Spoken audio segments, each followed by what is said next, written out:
Baik, kita masuk teman-teman sekalian ke pelajaran kita pada hari ini. Semoga Allah berkahi, adalah haji wada. Wada artinya perpisahan dalam bahasa Arab. Dan ini memang masyhur dikenal dengan haji wada. Kenapa dikatakan haji wada? Karena memang ini haji pertama dan haji terakhir Nabi SAW. Haji pertama bukan berarti haji pada saat itu pertama kali diperintahkan, tidak.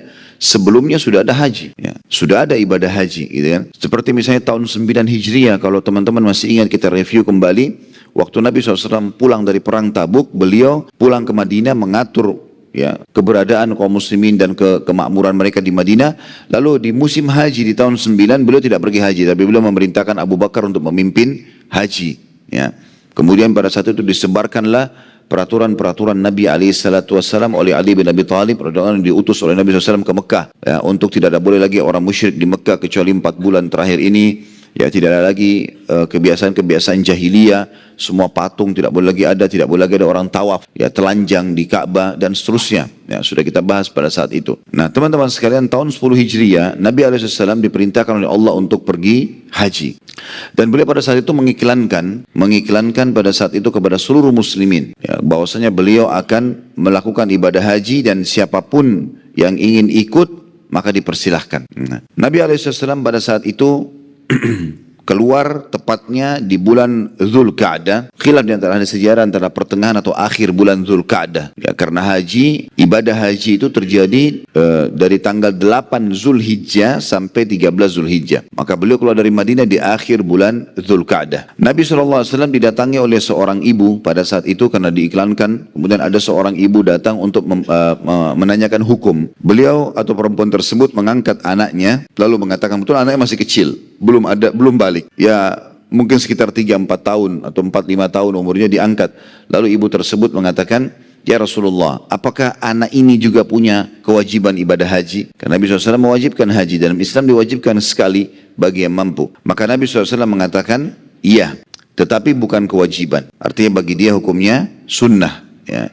Boleh dia ikut dan engkau akan mendapatkan pahalanya. Riwayat lain menjelaskan bahwasanya Nabi SAW keluar begitu dekat dengan Mekah, ketemu dengan satu suku-suku Arab, atau ada satu suku Arab yang besar datang, entah nama suku ini apa, tapi datang juga ingin masuk ke Mekah, bertemu dengan kafilah Nabi SAW. Lalu kemudian Nabi SAW bertanya, siapa kalian? Mereka menyebutkan nama sukunya. Kemudian mereka bertanya, lalu anda siapa? Karena mereka belum kenal Nabi SAW. Mereka sudah syahadat tapi belum pernah bertemu Nabi SAW. Maka Nabi SAW memperkenalkan diri kalau beliau adalah utusan Allah. Maka mereka pun akhirnya bergembira karena bertemu dengan Nabi SAW. Lalu ada seorang ibu dari kafilah itu mengangkat anaknya dan berkata, ya Rasulullah, apakah anak ini juga punya kewajiban haji? Maka kata Nabi SAW, dia boleh haji, ya, iya dia boleh haji tetapi belum wajib baginya dan pahala untukmu sebagai orang tuanya. Ini tentu keluar juga hukum syar'i di sini tentang bolehnya anak-anak yang masih kecil dibawa untuk umroh, untuk haji, ya. Walaupun mereka belum membutuhkan pahalanya karena belum dicatat. Anak-anak sebelum balik meninggal pasti masuk surga dalam keyakinan setiap orang muslim. Pada saat dalam perjalanan menuju ke Mekah, Nabi SAW juga melihat ada seorang laki-laki yang sudah sangat tua pada saat itu. Dia ditopang oleh 2 orang, ya. Dia ditopang oleh 2 orang karena sudah sangat tua dan letih, jalan kaki jauh sekali, ya, menuju ke Mekah, jalan kaki, dia nggak mau pakai kendaraan. Maka Nabi SAW bertanya kepada orang-orang di sekitarnya, kenapa orang ini? Maka para sahabat mengatakan, waktu sudah ditanya, kenapa dia ditopang? Ya, ada apa sebab orang ini tua sekali begini, ya, dan ditopang oleh 2 orang? Maka jawaban orang-orang di sekitarnya, orang ini mau haji sambil jalan kaki. Nah, maka disampaikanlah kepada Nabi SAW. Lalu Nabi SAW juga menyebutkan sabdanya yang masyhur, ya. Dan ini juga pelajaran penting. Ya, kata Nabi SAW, agama ini mudah, maka jangan dipersulit. Ya. Perintahkan agar ia menunggangi tunggangannya, maka orang itu pun menunggangi kudanya pada saat itu. Jadi ini pelajaran. Karena banyak orang subhanallah sengaja mempersulit-sulit agama. Walaupun niatnya ibadah. Dalam hadis Bukhari Muslim disebutkan, kata Aisyah radhiyallahu anha, Nabi SAW tidak pernah diberikan 2 pilihan kecuali beliau pilih yang paling mudah di antara keduanya. Ya. Jadi kita memilih hal-hal yang mudah dan memang berpahala juga. Bukan berarti menggampang-gampangkan, ya, tetapi bagaimana caranya kita beribadah kepada Allah Subhanahu wa taala dalam kondisi kita tidak mentaklif atau membebankan diri kita, akhirnya ibadah pun tidak maksimal. Ya. Kalau kita mau sholat malam yang baik, maka istirahatlah yang baik. Berikan waktu badan, mata, ya, untuk istirahat. Kemudian baru sholat. Ada orang datang dari safar, capek, letih. Kemudian dia tidak mau tidur. Udah saya sholat malam semalam suntuk. Besok dia mau bekerja. dia mengganggu sendiri ibadahnya. Berikan haknya badan itu. Makanya Nabi SAW mengingatkan 3 sahabat, salah satunya adalah yang tidak mau lagi tidur malam hari, selalu mau sholat saja. Ya, kata beliau, saya juga sholat malam, tapi saya juga tidur. Ada lagi satu, tidak mau nikah dengan wanita. Kata Nabi SAW, saya juga menikahi wanita. Yang satu lagi, mau puasa, tidak mau buka puasa, kecuali sudah tidak tahan. Nah, jadi hari ini sampai maghrib, kemudian masih mampu, lanjut besok. Kalau masih mampu, lanjut lusa. Pokoknya dia mau puasa sampai dia sudah tidak tahan, baru buka puasa. Kata Nabi SAW, saya juga puasa dan saya berbuka puasa. Siapa yang nolak sunnahku, bukan dari golonganku. Maka Islam bukan agama beban. Ya. Ibadah itu bukan untuk menjadi beban kita, tapi untuk membuat kita mendekatkan diri kepada Allah Subhanahu wa taala. Kita harus menggunakan pakaian yang terbaik, keadaan yang terbaik, kondisi yang terbaik, gitu kan? Ada sebuah hadis bahkan menjelaskan, kalau kalian bangun tengah malam dan kalian mengantuk, tidurlah, istirahatlah, gitu kan? Lalu kemudian baru bangun sholat, gitu. Berikan haknya dulu, gitu. Jangan juga sekali lagi saya katakan ini difahami terbalik ya. Karena ada orang yang dasarnya malas ibadah, mendengarkan seperti ini, nah kesempatan. Ya, berarti betul ini kita tidak boleh paksakan diri, ya. Bukan itu. Nah, ini bukan tujuannya untuk meninggalkan, tidak. Tapi bagaimana orang memberikan porsinya, gitu kan? Orang memberikan porsinya. Ada orang pernah di zaman Nabi SAW puasa, dan ini puasa sunnah. Lagi puasa sunnah, kemudian dia jalan, maaf kalau nggak salah, entah ini puasa sunnah atau puasa Ramadan, tapi saya ingat itu masalah puasa. Jadi dia saking panasnya udara, maka dia dinaungi oleh beberapa temannya dengan pelapa kurma dan disiram-sirami dengan air. Lalu kata Nabi SAW, kenapa orang ini? Kata mereka, ya Rasulullah, orang ini puasa sementara safar. Kata Nabi SAW, bukan termasuk kebaikan berpuasa pada saat safar. Karena melihat keadaan orang ini, kalau orang sampai seperti ini, ya buka puasa saja. Karena ada keringanan. Kalau dalam keadaan seperti ini, gitu kan? Maka ada keringanan-keringanan dalam syariat yang mesti kita tahu, ya, yang kita paham. Tapi ini bukan berarti ditunggangi untuk memudah-mudahkan sehingga kita tinggalkan semua ibadah, enggak. Jangan sampai juga kita memaksakan diri melampaui kemampuan kita, teman-teman sekalian. Ya. Orang ini niatnya baik loh, sahabat ini. Dia ingin mencari pahala lebih besar dengan cara jalan kaki menuju ke Mekah, gitu kan? Maka karena melihat hal tersebut, kakinya bengkak, sakit, lemah, dibantu oleh teman-temannya, akhirnya menyusahkan orang lain, gitu kan? Maka Nabi SAW mengatakan bukan seperti ini. Suruh dia tunggangi kudanya, jalan, gitu kan? Maka tidak boleh kita taklif di sini. Haji yang dikerjakan oleh Nabi SAW adalah jenis haji yang bernama qiran. Jadi haji ada 3 ya. Ada haji qiran, haji tamattu, ada haji ifrat. Tapi kalau kita urut dari awal, haji ifrat saja dulu. Haji ifrat itu teman-teman haji saja, tanpa diikuti dengan umroh. Biasanya yang banyak melakukan haji ifrat ini adalah penduduk Mekah. Jadi tanggal 8 Zulhijjah, mereka pakai baju ihram dan mereka pakai ihram di rumah mereka masing-masing. Antum pun pada saat menuju ke Mekah, kalau niat mau haji, ya nanti kita jelaskan, kebanyakan itu pendatang hajinya tamattu yang kedua ya. Umroh dulu kalau haji tamattu, kemudian baru haji. Nah tanggal 8 Zulhijjah itu siapapun yang mau haji, disitulah dia pakai baju ihram kayak ifrat ataupun tamattu. Mereka pakai baju ihram di rumah mereka, atau kalau kita di hotel-hotel, kalau jemaah yang datang sekarang. Yang jelas haji ifrat hanya haji sendiri saja. Makanya diambil dari kata-kata fard atau sendiri. Ifrat itu sendiri, haji saja. Yang kedua haji tamattu. Haji tamattu adalah haji yang didahului oleh umroh dulu. Dan tamattu artinya menikmati. Kenapa? Karena semua orang yang pilih haji tamattu, mereka umroh dulu. Dan umroh sebagaimana sudah masyhur. Ya kalau kayak zaman kita sekarang agak padat, mungkin 3 jam insya Allah sudah selesai. Ya 3 jam, 4 jam sudah selesai. Karena rukunnya sudah masyhur, ya, niat, kemudian ihram, kemudian tawaf di Ka'bah, kemudian sa'i dan tahallul, gitu kan? Maka berputar di 5 hal ini. Maka dia mudah untuk dilakukan. Dia umroh dulu, setelah umroh dia tahallul, cukur rambut, dia boleh pakai baju biasa. Dia menjadi seperti penduduk Mekah, biasa saja. Nanti tanggal 8 Zulhijjah baru dia berihram dari rumahnya atau dari penginapannya sekarang atau kemahnya kalau zaman dulu untuk haji. Makanya namanya tamattu. Hanya saja di haji tamattu ini karena dia melakukan gabungan antara umroh dulu baru haji, tapi di antaranya dia bertamattu, dia menikmati dengan cara membuka baju ihram, sehingga syarat-syarat ihram, ya, tidak boleh cukur rambulu, tidak boleh pakai wangi-wangian, tidak boleh berhubungan biologis antara suami istri. Ini semua sudah tidak ada lagi. Karena setelah umrah tahallul dia boleh lepas dari larangan-larangan ihram. Kan banyak larangan ihram tadi. Nggak boleh potong kuku, nggak boleh cabut bulu badan, tidak boleh pakai minyak wangi, nggak boleh berhubungan biologis, nggak boleh berburu hewan darat. ya. Banyak larangan-larangan ihram. Ini teman-teman bisa kalau mau ikutin ada ceramah kami di YouTube judulnya Manasik Haji dan Umrah. Saya sudah panjang lebar jelaskan masalah itu. Nah, karena itu jadi karena dia bertamattu maka dia ada hadyu, ada kurban. Haji tamattu ada kurbannya. Ya. Kemudian yang ketiga haji qiran dan ini yang Nabi SAW lakukan. Haji qiran adalah haji juga yang didahului oleh umrah. Namun bedanya antara jedah umrah ke haji ini enggak ada lagi, enggak membuka baju ihram, tetap pakai ihram. Dari umrah sampai ke haji maka dia menunggu terus. Gitu kan? Jadi ifrat haji saja. Tamattu umrah dulu baru haji. Tapi antara umrah dengan haji ada tamattu'nya. Ada orang menikmati waktu di mana dia tidak kena larangan ihram. Ya. Kemudian haji qiran, umrah juga sama haji, tapi bedanya ihramnya tetap dipakai dan hukum-hukum ihram tetap berlaku sampai dia menunggu haji. Tentu kain ihram teman-teman boleh diganti ya dengan ihram yang lain. Jadi kalau misalnya antum ikut travel biasanya disiapkan satu pasang ihram. Kalau laki-laki kita bicara 2 lembar kain ya. Putih yang memang tidak dijahit tapi disulam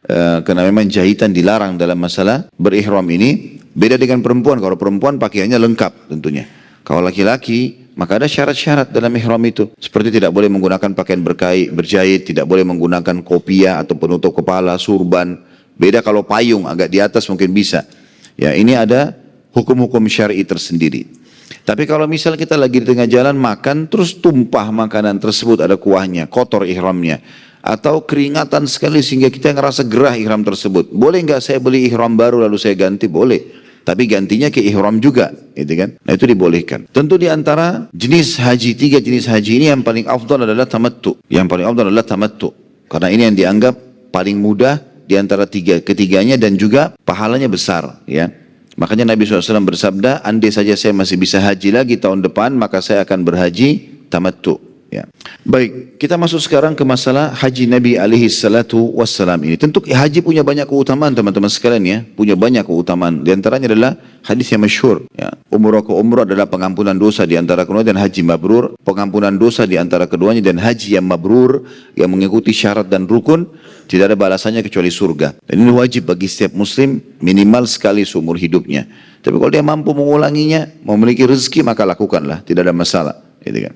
Saat tiba di Madinah, kita masuk ke lanjutan bahasan sirah kita. Pada saat tiba di Mekah, Nabi SAW langsung melaksanakan ibadah umrah. Karena tadi saya bilang haji qiran, umrah dulu, lalu haji. Tapi diantaranya tidak membuka baju ihram. Dan tetap dalam keadaan berihram sampai tanggal 8 Zulhijjah. Jadi cukup lama Nabi SAW menggunakan baju ihram itu sekitar 10-11 hari. Ya, bahkan lebih bisa 2 mingguan. Karena Nabi SAW masuk Mekah akhir Zulqa'dah. Ya. Lalu beliau SAW menuju ke Mina. Dimulai tanggal 8 Zulhijjah dikenal dengan hari Tarwiyah. Ya. Dan Tarwiyah ini kalau kita kembali kepada letterlet bahasa Arab artinya air yang disiramkan. Jadi kalau orang ngambil air lalu dia siram air tersebut, biasanya ini untuk meredam panas. Maka biasanya orang menyiram di depan kemahnya, di depan tokohnya air. Ya. Supaya agak dingin, ya biasanya begitu, itu namanya tarwiyah. Maka dinamakan hari tarwiyah kenapa? Karena wilayah Mina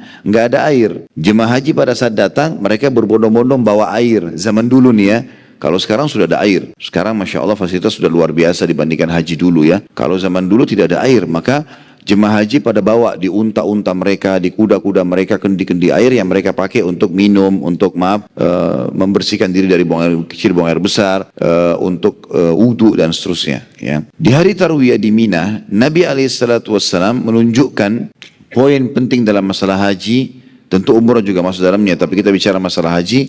Beliau bersabda, khudhu anni manasikakum. Perhatikan baik-baik, awal haji saya lakukan ini, ambillah manasik ini, contoh-contoh haji dariku. Maka semua sahabat itu melihat perilaku-perilaku Nabi SAW. Makanya riwayat-riwayat tentang masalah haji ini banyak sekali. Karena semua jemaah haji waktu itu dari sahabat yang bersama Nabi SAW memperhatikan dan masing-masing meriwayatkan perilaku Nabi SAW. Gitu kan?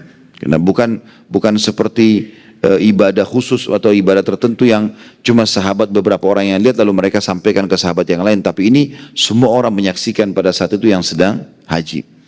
Perilaku pertama Nabi SAW di Mina pada saat tiba pada saat itu di waktu duha, ya. Menjelang duhur, pada saat duhur beliau menjamak dan mengqasar duhur dan asar. Beliau menjamak dan mengqasar duhur dan asar dengan cara dijamak artinya digabungkan, diqasar artinya dipangkas. Maka dipangkaslah sholat duhur dan asar dari 4 rakaat menjadi 2 rakaat dan ditakdim, dimajukan di waktu duhur. Ya. Demikian pula pada saat tiba waktu maghrib dan isya, maka Nabi SAW menjamak, menggabung maghrib dan isya, takdim di waktu maghrib, dan dikasar isya'nya. Isya'nya yang dipangkas dari 4 menjadi 2. Karena memang yang boleh dikasar hanya sholat rubaiyah, 4 rakaat saja. Jadi nggak boleh antum kasar maghrib jadi 1,5 rakaat. Nah, atau subuh jadi 1 rakaat, jadi cuma 4 rakaat. Begitu juga dengan jamak ya, yang boleh dijamak itu sholat tertentu saja, hanya duhur sama asar, maghrib sama isya, nggak boleh yang lain. Jadi nggak boleh misalnya isya sama subuh, subuh sama duhur, asar sama maghrib, nggak ada jamaknya ini. Ya, ini untuk mempertegas saja. Nabi SAW pada saat itu beliau menjamak ya sholat-sholat ini, dan diantaranya Nabi SAW mengisi dengan banyak memuji Allah Subhanahu Wa Taala. Ya, Subhanallah, Alhamdulillah, wa la ilaha illallah, Allahu Akbar. Nabi SAW banyak berzikir kepada Allah Subhanahu Wa Taala, membesar-besarkan Allah. Makanya beliau menyuruh para sahabat yang haji pada saat itu untuk membesarkan atau mengagungkan Allah Subhanahu Wa Taala. Keesokan harinya tanggal 9 Zulhijjah, jadi beliau nginap di Mina hari Tarwiyah itu ya sampai pagi. Dan ini hukumnya sunnah, karena Nabi SAW itu tidak wajibkan. Yang wajib mulai masuk tanggal 9-nya Zulhijjah, yaitu hari Arafah. Setelah terbitnya matahari di waktu duha, Nabi SAW menuju ke Arafah. Dan di sana beliau tinggal dari waktu duha itu sampai masuknya waktu maghrib. Dan ini dikenal dengan istilah wukuf. Ya. Wukuf di Arafah. Wukuf artinya diambil dari kata-kata waqafa, yang berarti berdiri, berdiam, ya. Maka Nabi SAW berdiam di Arafah pada saat itu. Dan Nabi SAW pada saat itu wukufnya di dekat sebuah bukit yang bernama Bukit Rahmah. Bisa orang bilang Bukit Rahmah, Jabal Rahmah, ya. Biasa orang kita bilang begitu. Lalu Nabi SAW bersabda, ketahuilah, aku wukuf di sini dan seluruh Arafah wilayah untuk wukuf. Artinya tidak harus di sini, nyebar aja nggak apa-apa. Yang penting masih wilayah Arafah. Dan pemerintah Saudi sekarang memberikan pelang-pelang besar. Kalau terus ini awal Arafah, di ujung sana itu akhir Arafah. Maka kita tidak boleh keluar dari lokasi itu. Dan harus di dalam Arafah wukufnya. Kalau di luar Arafah malah tidak diterima hajinya. Karena Nabi SAW mengatakan dalam hadis Bukhari Muslim, Al-Hajju Arafah. Inti daripada haji adalah Arafah itu. Nabi SAW pada saat itu menjamak antara duhur asar sama dikasar duhur asarnya dan ditakdim di waktu duhur. Ya. Kemudian dalam hadis Bukhari juga dijelaskan setelah menjamak duhur dan asar, Nabi SAW keluar dari kemah beliau. Ya. Jadi sudah antara duhur sama asar, sudah mendekati waktu asar, beliau pun keluar dari luar kemahnya, kemudian berdoa kepada Allah Subhanahu Wa Taala sampai terbenam matahari. Dan ini pelajaran juga teman-teman yang pergi haji, jangan lagi habisin waktu terutama di Arafah dengan ngobrol, sibuk dengan makan dan minum terus, ya. Boleh pada saat waktunya lapar atau haus. Ya. Sering kita lihat jemaah kita ini, kalau pengalaman saya saja ya, sering kami lihat begitu. Kadang-kadang sibuk karena memang travel siapin ada prasmanan bolak-balik, makan ini, makan itu, minum ini. Akhirnya nggak ada waktu untuk ibadah ini. Kadang-kadang kalau sudah kenyang apa yang terjadi? Ngantuk, tidur akhirnya. Ya. Apalagi memang betul kemahnya dulu panas, sekarang kemah sudah pakai AC semua, kasurnya tebal-tebal, tidur. Nanti bangun menjelang maghrib karena sudah jamak duhur asar, jadi nggak berdoa. Sayang sekali, sayang sekali. Makanya saya biasa kalau bimbing ini, maka saya isi dengan pengajian. Jadi setelah habis jamak duhur asar, udah makan siang, isi pengajian. Sampai 2 jam, 2,5 jam, 3 jam, baru kemudian kita tekankan jemaah agar ini, waktu ini sampai menjelang maghrib, Nabi SAW berdoa. Dan beliau keluar dari kemahnya, beliau berdoa di tempat yang luas, tujuannya agar para sahabat melihat perbuatan beliau. Jadi boleh saja orang berdoa dalam kemah ya, tapi Nabi SAW ingin menunjukkan kepada para sahabat yang beliau lakukan. Dan beliau mengangkat tangannya ke langit sampai terbenam matahari. Ya, saking pentingnya itu. Dan kata Nabi SAW dalam hadis Bukhari Muslim yang lain, tidak ada hari-hari yang lebih banyak Allah membebaskan hambanya dari api neraka dibandingkan hari Arafah. Memang betul-betul itu hari pembebasan dari api neraka. Setelah terbenam matahari, Nabi SAW menyuruh para sahabat menuju ke Muzdalifah. Ya, menuju ke Muzdalifah. Di malam itu menuju ke Muzdalifah.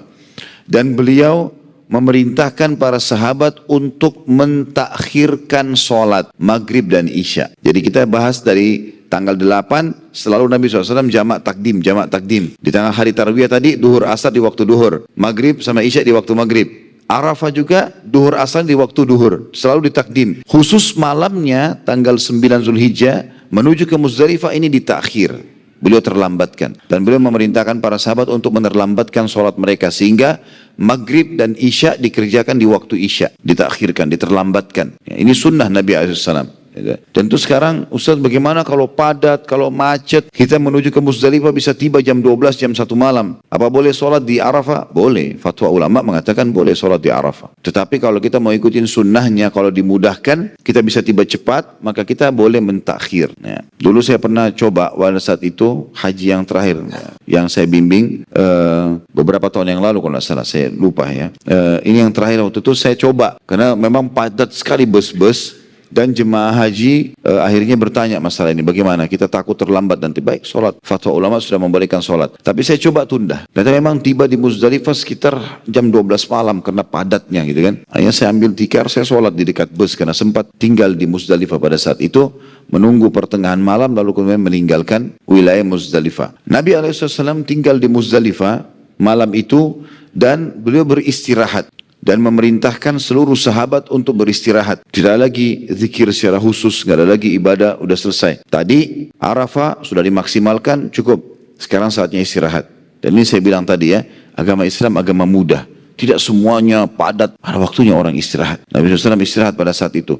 Sampai menjelang subuh. Beliau lalu bangun, mengimami sholat subuh. Kemudian Nabi SAW bergerak pada saat itu dari Muzdalifah pada tanggal 10 Zulhijjah. Habis sholat subuh, beliau bergerak menuju ke Mina. Kembali ke Mina, ke tempat hari tarwiyah tadi. Kemudian beliau pun SAW pada saat itu jumrah, melontar. Ya. Jadi di sana di wilayah Mina ada tempat melontar, kecil, sedang, besar. Ya. Diistilahkan dengan sugra, wusta, dan kubra, atau yang kubra ini nama lainnya Aqabah. Jumrah Aqabah. Dari tanggal 10 Zulhijjah, sunnah Nabi SAW jemaah haji pada kesana untuk melontar, melempar 7 butir batu kecil, ya, untuk menjadi syarat mengikuti sunnah yang pernah dilakukan oleh Ibrahim alaihissalam. Jadi di 3 titik ini diyakini dulu waktu Ibrahim alaihissalam ingin menyembelih Ismail, maka syaitan datang menggoda beliau di 3 titik itu. Lalu beliau melempari dengan batu syaitan tersebut 7 butir. Ya, tetapi kita sekarang bukan melempar syaitan. Ya. Jadi jangan yakini di situ ada syaitan. Tapi kita sedang menjalankan apa yang diperintahkan Allah untuk mengenang perbuatannya Ibrahim alaihissalam pada saat itu. Makanya kita disuruh lempar kerikil kecil. Nggak usah cari batu besar. Ya. Nggak usah lempar sendal, lempar kayu. Saya lihat depan mata itu, ada orang begitu. Karena dia pikir itu ada syaitan di situ. Kalau sekarang masih mending ya, sekarang sudah luar biasa. Karena tembok jumrah itu besar. Mungkin dari tiang sana ke tiang sana ini. 4 tiang ini mungkin digabung jumrah. Jadi kita melempar, batunya kena tembok itu jatuh ke bawah. Di bawah sudah ditampung. Dan diangkat batu-batu tersebut oleh pemerintah Saudi. Sudah banyak jemaah haji melempar. Kalau jutaan jemaah haji, 3,5 juta jemaah haji semua lempar 7 batu kan penuh juga gitu kan. Kalau zaman dulu waktu kami masih mahasiswa, tiangnya hanya seperti ini nih, kurang lebih seperti ini besarnya. Jadi kalau kita lempar dari sini sana kena, kalau meleset itu. Kalau ada orang lempar batu besar kan masalah. Kalau batu kecil masih penting. Ada yang pernah lempar, saya pernah lihat orang lempar kayu, lempar sendal. A'udzubillahi minasyaitonirrajim. Enggak ada syaitannya di situ. Jadi ini harus difahami, jangan sampai salah faham di sini ya. Maka ini poin penting. Baik, Muzdalifah ini teman-teman yang tadinya Nabi SAW menginap itu berada antara Mina sama Arafah. Antara Mina sama Arafah, di tengah-tengah dia. Dan ini umumnya memang jemaah haji, terutama dari Asia kita, udah nggak pakai kemah lagi. Biasanya orang nunggu di bus saja, gitu kan? Karena ini tempat cuma sebentar, malam itu sampai subuh saja. Bahkan ada fatwa ulama membolehkan meninggalkan Muzdalifah ya di pertengahan malam, artinya di atas jam 12 malam. Terutama bagi wanita, orang tua. Ini dibolehkan mereka meninggalkan lokasi Muzdalifah walaupun tidak sampai subuh. Ya umumnya buku-buku fikih menjelaskan kepada kita kalau subuhnya sholat subuh di Muzdalifah hukumnya sunnah. Tapi datang di situ ya itu masuk dalam masalah keharusan atau kewajiban dalam sebagian pendapat ulama. Baik, ada juga pendapat ulama mengatakan kalau Muzdalifah adalah wilayah yang berada antara Mina dan Arafah serta Mina dan Muzdalifah masih masuk wilayah haram. Sementara Arafah keluar dari wilayah haram. Ya. Tradisi orang Quraisy pada saat itu, kebiasaan mereka, di zaman jahiliyah ini mereka juga haji. Karena ini kan haji dari zaman Ibrahim alaihissalam. Jadi orang-orang Quraisy juga haji. Tapi mereka dari Mina tanggal 8 Zulhijjah hari Tarwiyah tidak menuju ke Arafah dan mereka menahan diri di Muzdalifah. Jadi Arafah tidak masuk dalam ibadah hajinya mereka pada saat itu. Padahal dalam syariat Nabi Ibrahim alaihissalam Arafah harusnya masuk. Tapi mereka tidak mau jauh-jauh, mereka mau tetap di wilayah haram. Jadi dari Mina ke Muzdalifah saja. Padahal sebenarnya jalurnya harus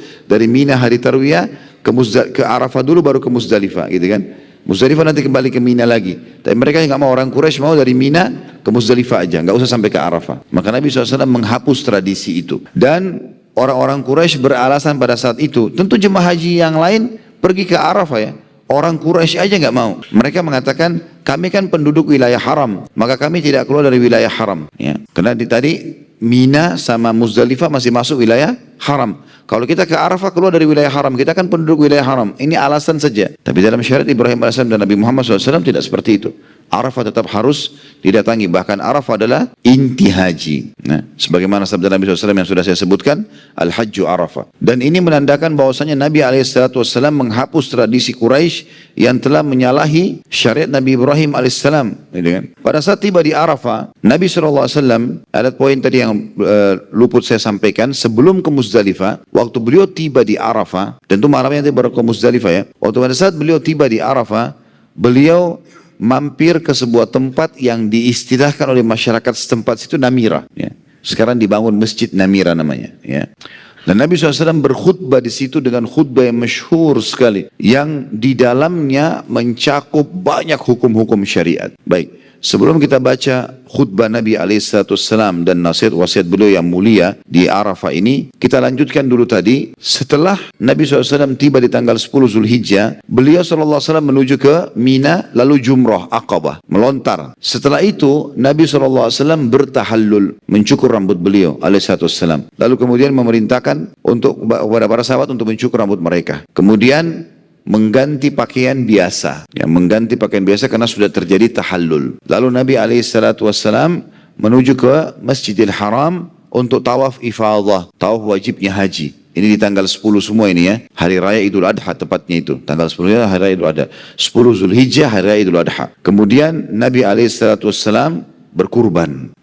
Jadi 3 ibadah dikerjakan pada hari itu. Di sini Nabi SAW memberikan pilihan kepada para sahabat. Khusus masalah Jumrah Aqabah harus hari itu, tanggal 10 Zulhijjah. Tapi tawaf ifadah, tawaf wajibnya haji dan berkurban boleh ditunda sampai akhir hari tasyrik. Karena kan tanggal 10 Zulhijjah hari Idul Adha, atau nama lainnya hari Nahar. Kemudian datang setelahnya 11, 12, 13 hari tasyrik, ya, yang kita disunnahkan untuk menyembelih hewan kurban. Maka Nabi SAW memberikan rukhsah atau keringanan kepada para sahabat waktu itu untuk tawaf ifadah dan kurbannya boleh di hari Nahar 10 Dzulhijjah atau ditunda sampai terakhir hari tasyrik. Boleh pilihan. Dan selanjutnya Nabi SAW menginap di Mina, ya, dengan sudah pakaian biasa, sudah tidak pakai ihram lagi. Tanggal 10 itu beliau nginap di Mina, tanggal 11, tanggal 12, ya, dan akhir tanggal 13 beliau tinggalkan tempat itu. Tidak nginap lagi tanggal 13 tapi sampai menjelang maghrib Nabi SAW keluar dari Mina. Nah 3 hari ini, hari tasyrik, tanggal 11, 12, 13, Nabi SAW melakukan jumrah hari itu. Enggak ada ibadah lain beliau kecuali jumrah. Beliau jalan dari kemahnya menuju ke jumrah, lalu beliau melempar dengan istilahnya lemparan kecil, sedang, besar. 7 butir batu. Gitu kan. Hari tanggal 12 juga begitu, dan tanggal 13 juga begitu. Khusus di tanggal 12 ini, firman Allah Subhanahu wa Ta'ala turun pada saat itu. Firman Allah Subhanahu wa Ta'ala turun, dan firman Allah Subhanahu wa Ta'ala turun ini menjelaskan tentang bolehnya jemaah haji meninggalkan Mina dan menutup haji mereka di tanggal 12. Di Indonesia biasa kita istilahkan dengan nafar awal. Ya. Jadi tanggal 12 boleh orang keluar. Tapi kalau mau lebih afdal, tunggu sampai tanggal 13. Maka Nabi SAW membacakan ayat ini menjelaskan kepada kaum muslimin kalau bolehnya siapa yang mau menutup hajinya sekarang tanggal 12 silakan. Tapi riwayat-riwayat menjelaskan Nabi SAW memerintahkan mereka setelah jumrah, mereka meninggalkan Mina sebelum terbenam matahari. Kalau terbenam matahari, mereka harus lanjutkan sampai tanggal 13. Ya. Tentu saya selalu sarankan jemaah haji saya, dan saya juga sampaikan dalam pengajian kita ini, dianjurkan sekali agar setiap muslim untuk, ya, menunggu sampai tanggal 13. Karena tidak ada sesuatu juga yang dikerjakan kalau orang keluar dari tanggal 12. Kecuali darurat sekali, orang darurat harus pulang ke negaranya, ada hal yang penting mungkin. Tapi kalau hanya sekitar kembali ke apartemen, kembali ke hotel, tunggu di sana, lebih baik dia tunggu di Mina. Lebih baik dia tunggu di Mina, maka dia akan lebih banyak mendapatkan pahala karena Allah mengatakan liman ittaqa. Siapa yang mau lebih bertakwa, artinya lebih banyak mendapatkan pahala. Allah SWT menurunkan satu surah dan dinamakan dengan surah Al-Hajj. Ya, memang menyebutkan tentang masalah atau disebutkan dengan istilah haji ini ya. Surah nomor 22 dalam Al-Quran ya. Tentu masalah haji ini juga dijelaskan dalam banyak surah-surah yang lain ya. Tetapi di sini ada surah nomor 22 dalam Al-Quran yang memang Allah sebutkan kalau surah itu dinamakan surah Al-Hajj. Ya. Juga dalam surah At-Taubah kalau tidak salah itu disebutkan juga tentang masalah kalimat haji. Jadi berulang kali disebutkan itu. Tentang masalah haji ini Allah Subhanahu Wa Taala menyebutkan tentang kisah Ibrahim alaihissalam dan ini sudah kita ceritakan di awal-awal bahasan sirah kita. Bagaimana Ibrahim alaihissalam disuruh oleh Allah Subhanahu Wa Taala di ayat 27-nya. Dalam surah Al-Hajj itu Allah mengatakan a'udzubillahi minasyaitonirrajim wa'adzim fin nasi bil hajj wa'adzim fin nasi bil hajj ya'tuka rijalan wa ala kulli dhamiri ya'tina min kulli fajjin amiq dan serulah kepada manusia untuk mengerjakan haji niscaya mereka akan datang kepadamu dengan berjalan kaki dan mengendarai unta yang kurus yang datang dari segenap penjuru yang jauh. Jadi waktu itu Ibrahim alaihissalam selesai membangun Ka'bah ya. Sudah selesai prosesi pada saat Ismail mau disembelih lalu tidak jadi ya. Lalu terakhir Allah SWT menyuruh bangun Ka'bah. Setelah itu Allah perintahkan Ibrahim AS untuk memanggil manusia haji. Lalu kata Ibrahim AS, bagaimana bisa suaraku sampai kemana nih? Ibrahim AS tanya kepada Jibril AS. Maka Jibril mengatakan sesungguhnya tugasmu hanya menyampaikan. Maka Ibrahim AS pun disuruh naik ke atas gunung tertinggi yang dia bisa jangkau. Lalu dia memanggil orang, wahai orang-orang beriman, datanglah haji. Maka Allah mengatakan dan serulah kepada manusia untuk mengerjakan haji. Ya ini Ibrahim AS naik di atas gunung yang tinggi lalu memanggil manusia, hai orang-orang beriman datanglah haji. Maka suara Ibrahim AS diantar oleh Allah SWT dan disampaikan kepada seluruh orang beriman di muka bumi. Maka Allah mengatakan dan serulah kepada manusia untuk mengerjakan haji, niscaya mereka akan datang kepadamu dengan berjalan kaki dan mengendarai unta yang kurus. Kenapa kurus? Karena terlalu jauh perjalanan sehingga untanya menjadi kurus dari segenap penjuru yang jauh. Ayat 28 tujuan haji adalah liyashhadu manafi'a lahum wa yadhkuru ismallahi fi ayyamin ma'lumatin ala ma razaqahum min bahimatil an'am faqulu minha wa at'imul ba'isal fakhir, supaya mereka menyaksikan berbagai manfaat bagi mereka dan supaya mereka menyebut nama Allah pada hari yang telah ditentukan atas rezeki yang telah Allah berikan kepada mereka berupa binatang ternak. Artinya mereka menyembelihnya karena Allah. Maka makanlah sebagian darinya dan sebagian lagi berikanlah untuk dimakan oleh orang-orang yang miskin atau sengsara. Ayat 29-nya ثُمَّ لِيَقْضُوا تَفَاثَهُمْ وَلْيُوفُوا نُذُورَهُمْ وَلْيَطَّوَّفُوا بِالْبَيْتِ الْعَتِيقِ. Kemudian hendaklah mereka menghilangkan kotoran yang ada pada badan mereka ya. Dan hendaklah mereka menyempurnakan nazar-nazar mereka dan hendaklah mereka melakukan tawaf sekeliling rumah tua atau Baitullah.